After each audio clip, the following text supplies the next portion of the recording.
Tulad ng sabi ko, paano ko nasabi na ang timing chain ang palitan nito sa unit na to. Ito yung tinanggal kong luma. Nagpabili na ako ng bago. Ito yung bago. Sa timing chain to ng Sniper 155. Ayan o, screenshot nyo na lang. Pakita ko yung difference ng bago at luma. Paano ba mag-check? Pakita ko sa inyo mga ka-work. Unahin ko tong luma. Ayan na, luma yan. Yung timing chain. Ito yung luma.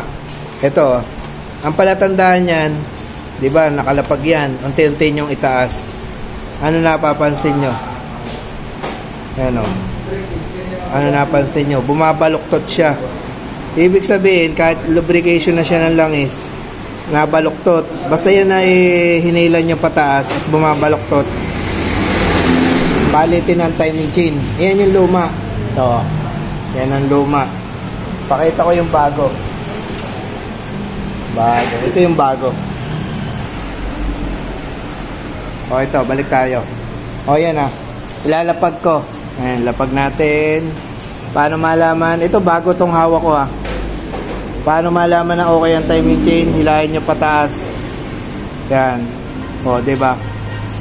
Diretso pag bago. Tapos ilagay natin sa isang screwdriver. Bago yan. Ito yung luma. Yan, ito yung luma. Pagkumparahin natin. Yan. Kita naman sa kulay. O. Ito ang palatandaan. Pag inunat ko yan, yan. Unat yan.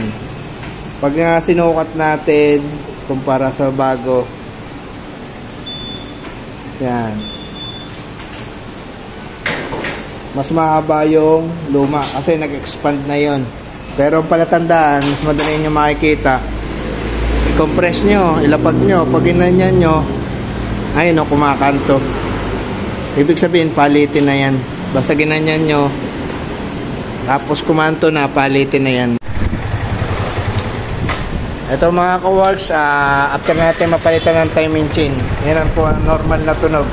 Yan o, buhay ang motor. Pinalitan lang po natin dito ay timing chain. Yung kaninang maingay, ngayon tahimik na. Yan po. Okay na ito mga ka-works, bigay ko na sa client.